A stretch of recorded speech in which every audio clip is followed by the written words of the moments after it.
안녕하세요. 추석 명절에 주님의 크신 은혜와 사랑이 온 가족 여러분과 함께 하시기를 축복합니다. 오늘은 우연이 아닌 섭리라는 주제로 추석 묵상을 나누려고 합니다. 여러분은 뜻하지 않게 우연히 일어난 일이 있다고 생각하신 적이 있으실까요?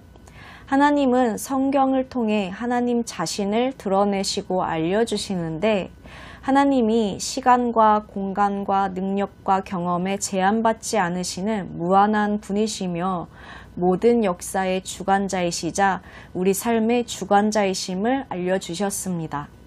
결국 모든 역사에는 그리고 우리의 삶에는 우연처럼 보이는 일들도 하나님의 주권이 닿지 않는 부분이 없는 하나님의 섭리가 있다는 것인데요.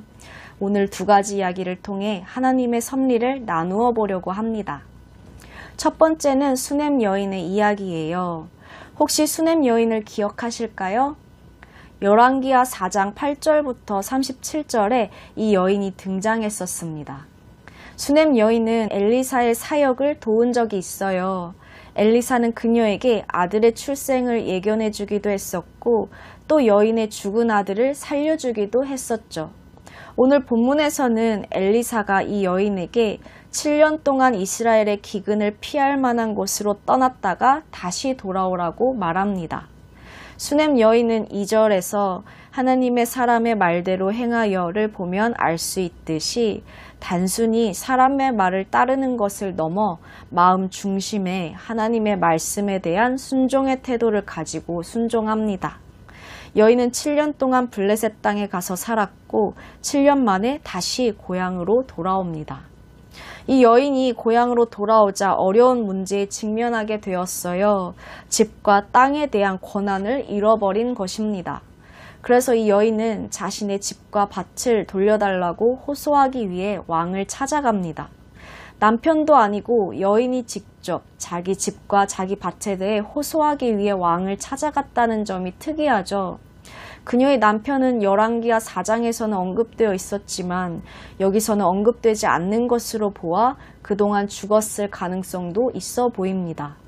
그 당시에 여인이 땅을 되찾는 것은 복잡한 문제가 될 수 있어서 결국에는 왕과 법정의 선처에 기대할 수밖에 없었는데 모든 것이 여인에게 불리하게 작용할 수 있는 이 상황에서 우리는 예측할 수 없었던 하나님의 예비하심이 그녀를 돕는 것을 보게 됩니다.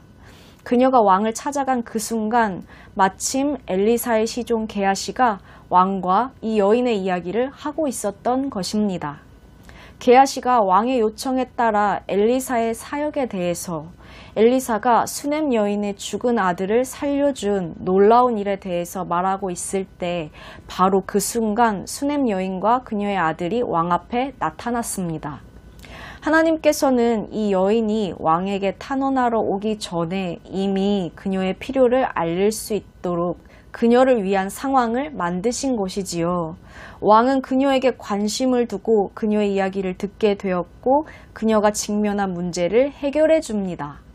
이 회복은 7년 동안 나라를 떠나라고 조언해 주었던 선지자의 말이 정당했음을 입증하면서 이 여인으로 하여금 다시 하나님의 은혜에 대한 큰 감격과 감동을 주었을 것이라고 생각됩니다.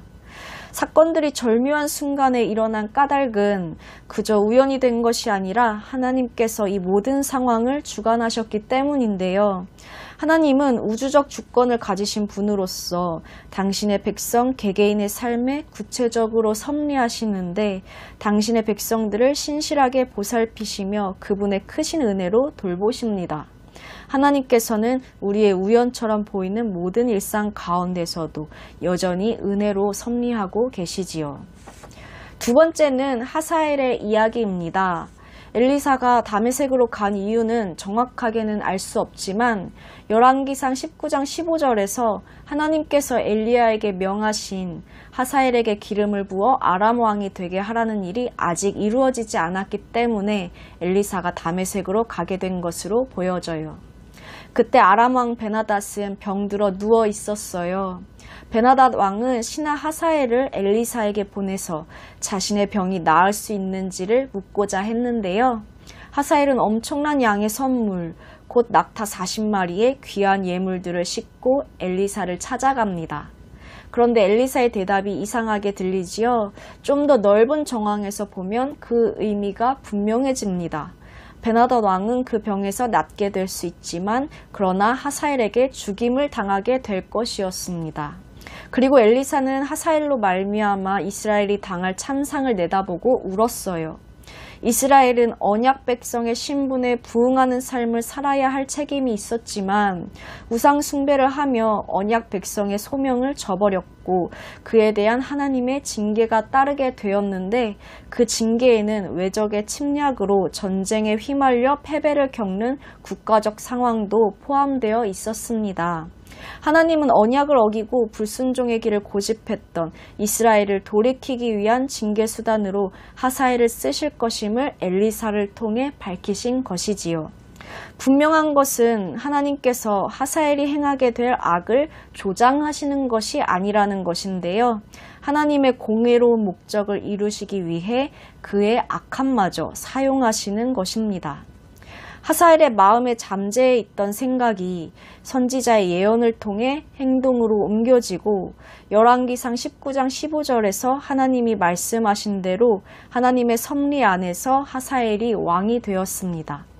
하사엘은 여로보암의 정책에 따라 국정을 운영한 예후와 그의 아들 여호아하스 그리고 우상 숭배로 선회한 남왕국 요아스를 징계하기 위한 여호와의 도구로 사용받게 될 것입니다.